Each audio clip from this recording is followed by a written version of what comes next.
जुहार जय माँ समलेई जय जगन्नाथ मुई आपणकर पी भई आपन को स्वागत करे मोर गोटे फिर नुआ मिनी ब्लॉग री।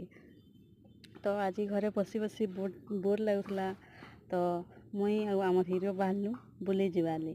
चलो किन के बुली गलु जे आपण मान को देखौछु।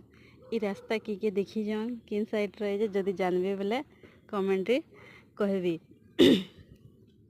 आम जाऊँ यहाँ देखुन यहाँ हूँ बरगढ़ केवी केंद्रीय विद्यालय। तो आम चलू इटा बुली बहुत मजा लगवा। इटा आम पहुँची गलु आमर जगह की जगह किए देखी जा देख कमेंट रे कहब।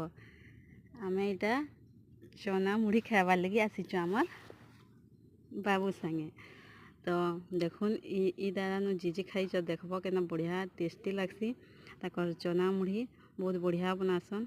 आम यहाँ देख ना आम हिरो के देख के खाइबार मन जे ठिया हिंगला न दादा ना देवार तेलो पहला ही देखुन तो हेन्ते खाई ना बागे बोलबी धरी चीजे देखुन तो देखुन खाई पकाबा रे बुआ घर के ना जनबे लगुची।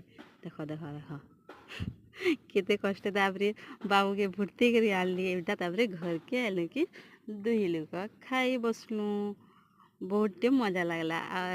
चना खाई बहुत बढ़िया लगला। तो जीजे भी आसबे इस साइड के सीट थरे ट्राई करबी।